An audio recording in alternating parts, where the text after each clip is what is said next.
Teater 1 telah dibuka. Para penonton yang telah memiliki karcis dipersilakan memasuki ruangan teater.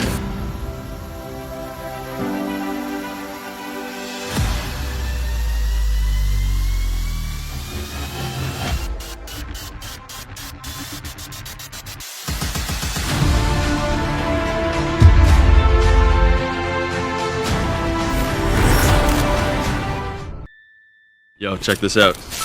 What is that? Film diawali dengan beberapa remaja yang sedang berjalan di tengah hutan. Tidak diperlihatkan orangnya, tapi bisa ditahu dari percakapan mereka. Di situ para remaja itu singgah di tempat ini karena melihat kalung emas yang sedang tergantung. Salah satu remaja bernama Eren menceritakan rumor tentang di mana lokasi mereka berada. Tempat ini katanya adalah kuburan para korban yang pernah dibunuh oleh psikopat brutal bertopeng. Dulu sekali ada suatu pembantaian yang disebut tragedi Pinus Putih. Karena temannya Eren, tidak we're mood not bahas moving yang shit serem-serem, mereka pun mengganti pembahasan tentang cewek-cewek sepsi, lalu setelahnya memilih kembali. Pria bernama Troy yang jalan terakhir mengambil kalung emas tersebut dan nampaknya tanpa sepengetahuan temannya.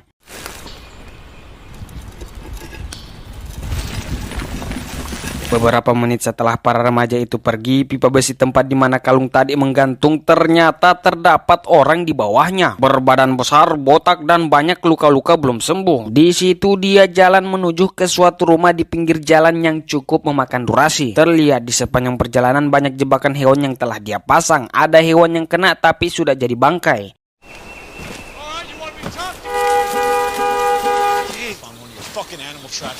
Suara orang yang ada di rumah sana terdengar. Dari percakapan singkat mereka diketahui itu adalah polisi setempat yang sedang menegur bapak-bapak pemilik rumah. Setelah si polisi pergi, pria badan besar ini yang bernama John masuk di dalam rumah tanpa minta izin. Kemudian dia berhenti di depan cermin dan terlihat ada kalung di belakang. Juga terdapat foto keluarga di situ, yang membuat dia teringat pada masa lalunya yang pernah diberikan kalung milik sang almarhum ibu oleh bapaknya. Dan anak-anak remaja yang di awal film tadi telah mengambilnya. Itulah alasan mengapa dia keluar, karena ternyata ingin mencari kalung tersebut. Saat dia mau mengambil kalung yang ada di belakang, si pemilik rumah tiba-tiba sudah muncul sambil menodongkan senjata. Iya, meskipun telah terkena satu tembakan, si John ternyata masih sanggup melawan. Bahkan dia seperti tidak merasakan apa-apa. Lalu dengan sangat mudah membuat si bapak-bapak tersebut terpojok. Si bapak-bapak yang terpojok lari masuk ke dalam hutan yang mana di situ banyak sekali perangkap hewan. Dan betul, tak lama setelahnya dia pun kena dan sudah tidak bisa melawan akhirnya. Tidak diperlihatkan bagaimana cara John membunuh bapak-bapak tadi. Sin melompat ke John yang mengambil kalung tersebut dengan tangan yang penuh darah milik si bapak-bapak tadi. Kemudian John kembali ke dalam hutan dengan lambat sampai hari mulai gelap. Lalu di dekat jalan terdengar suara anak-anak muda yang lewat. John pun mulai mengikuti arahnya dan berhasil menemukan mereka. Ternyata itu adalah sekelompok anak muda yang lagi bersenang-senang. Berfokus pada anak muda tersebut, ternyata sebagian mereka adalah anak muda yang di awal film. Terlihat di situ salah satu dari mereka sedang memegang kalung milik John. Di situ yang bernama Eren yang pernah diceritakan tentang tragedi Pinus Putih oleh pamannya mulai bercerita. Sebelum bercerita, Eren memberitahu jika sebenarnya semua penduduk di sini tahu cerita ini, tapi mereka semua tidak pernah membicarakannya. Jadi begini, dulu sekitar kurang lebih 70 tahun yang lalu ada anak bernama Johnny. Dia mempunyai julukan Johnny si lambat. Entah itu dia dapatkan karena lambat bergerak atau lambat berpikir, tapi yang pasti dia terhambat secara mental. Ayah Johnny sendiri mempunyai toko di dekat pertambangan, tapi dia menjual mahal barang-barangnya. Maka dari itu orang tambang jengkel sendiri terhadapnya, dan Johnny lah yang jadi korban pelampiasan kejengkelan tersebut. Ada orang tambang yang lagi mabuk mengerjai si Johnny, tanpa sengaja membuat Johnny tidak bisa bangkit lagi alias mati. Sedangkan bapaknya Johnny yang telah mengetahui itu juga mengetahui pelakunya, tentu marah dan terjadi perkelahian. Tapi ujung-ujungnya dia juga mati. Alasan mengapa orang tambang membunuh bapaknya Johnny karena hanya membela diri. Tapi setelah seminggu sudahnya kejadian itu, orang-orang tambang tiba-tiba mati sedikit demi sedikit dengan cara yang sangat brutal. Dan pelakunya sampai sekarang belum diketahui. Setelah bercerita panjang lebar, mereka foto bersama terlebih dahulu, kemudian pulang ke tempat peristirahatan yang masih di dalam hutan. John yang sedari tadi mengawasi mulai mengikuti mereka lagi. Buat jaga-jaga, John mengambil benda tajam entah apa namanya. Kemudian mulai melihat-lihat siapa bagus yang jadi santapan pertama. Kebetulan sekali si Ehren dengan alasan mau pergi lihat cewek sepsi keluar sebentar dan pamit pada dua temannya itu. Di kesempatan itulah John mulai mengikuti Ehren, tapi sebelum ketemu dia sempat melihat pemandangan indah. Saat ketemu si Ehren ternyata lagi dengar musik. Entah apa motivasinya dengar musik di tempat gelap seperti ini, tapi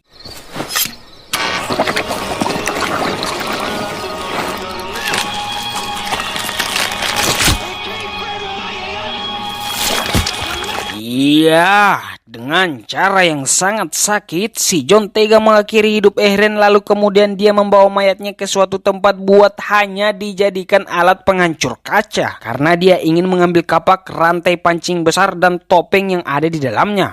Setelah keluar dari tempat itu sambil menggunakan topeng, dia pun mulai berjalan kembali ke tempat anak-anak muda tersebut dengan cara yang cukup makan durasi sampai hari sudah mulai terang. Melihat ada cewek yang mandi di sana, dia pun ingin join. You really think this was what? High school? Really? Yeah. This high school bullshit. Tepat setelah cewek yang tidak mandi pergi, cewek yang lagi mandi sayangnya harus jadi korban kedua. Lanjut mengikuti cewek yang tidak mandi, dia sendiri lagi senam yoga. Tentu dia kaget melihat kehadiran John. Sambil panik dia ingin kabur tapi jalan buntu karena terdapat jurang. Sebenarnya langkah paling bagus itu lompat, tapi karena dia mau matinya di tangan John, akhirnya John pun mulai melakukan aksinya dengan cara yang lebih sakit lagi daripada korban pertamanya, yaitu Ehren. Karena korban yang ketiga ini padahal ceweknya cantik, tapi sayangnya cara dia mati sangat tidak cantik. Bisa dilihat John memasukkan tangannya ke perut hingga tembus, lalu memasukkan rantai kemudian ditancapkan ke kepalanya, lalu ditarik sehingga setelah itu seperti biasa cukup makan durasi, si John pun mulai mencari korban selanjutnya. Dia pun berhenti setelah mendapatkan kunci yang terdapat mainan mobil. Sambil memainkan mobil-mobilnya, begitu juga dengan memperlihatkan wajah seramnya, sekelompok anak muda yang ada di dekat situ membahas tentang teman-teman mereka yang hilang. Mereka mulai sadar jika ada keanehan, lalu dua dari mereka mulai pergi melaporkan hal itu. Tak lama si pemilik kunci pun mencari kuncinya, tapi yang dia dapatkan hanyalah kapak milik John. Dia pun memilih kembali dan John mulai mengikutinya. John pun mengambil kapaknya kembali lalu menaruhnya di klakson mobil sehingga menarik perhatian, dan inilah yang dia lakukan selanjutnya. What the fuck is this?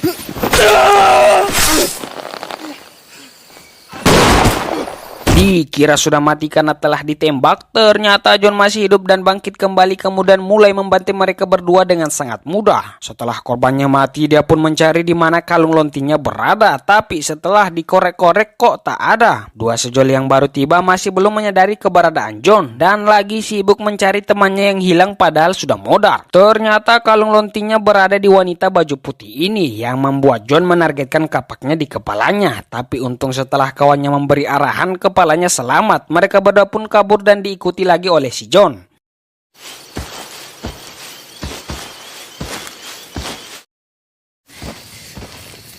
Singkat waktu di malam hari, John pun menemukan mereka berdua. Ternyata mereka melapor kepada polisi setempat. Dari percakapan singkat mereka, si polisi tahu betul tentang kalung lontin yang dipakai cewek baju putih ini. Dan dia memarahi mereka berdua karena telah melakukan hal ceroboh. Ternyata si polisi tahu banyak tentang si John ini. Jadi sebenarnya semua cerita yang diceritakan Ehren tadi itu benar adanya. Salah satu korban yang selamat dari tragedi Punus Putih adalah bapaknya. Dan alasan mengapa John bangkit dari kematiannya karena mereka telah mengambil kalung milik ibunya. Jadi jiwa John tidak tenang, karena itulah dia bangkit buat mengambilnya kembali. Masalahnya karena si John sudah terlanjur bangkit buat mengambil kalungnya, tapi nyawa mereka juga akan diambil. Setelah menembak John satu kali sehingga dia tidak berdaya, mereka pun ingin mengikat John dengan rantai, tapi itu tidak semudah mengikat tali BH sehingga si John mulai menggila dan Get out of here now! dua sejoli berhasil kabur, sedangkan si polisi sayangnya dia yang masih sadar harus disiksa dengan cara memotong badannya menggunakan pemotong kayu.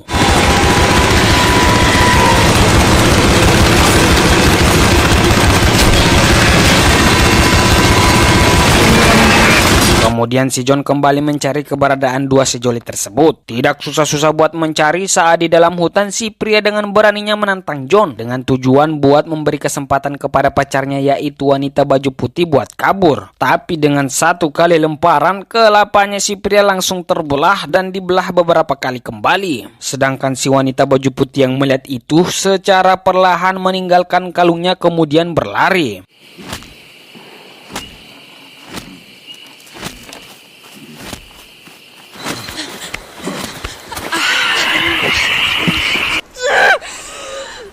Sampai pagi dia berlari, saking paniknya kakinya sampai terluka. Setelah itu sambil pincang-pincang dia masih tetap berusaha mencari jalan keluar dan akhirnya berhasil. Kemudian dia nebeng kepada pengendara yang lewat. Si pengendara pun dengan senang hati menerimanya. Di akhir film memperlihatkan kalung yang si cewek baju putih simpan telah hilang, yang itu berarti John telah mengambilnya. Dan film pun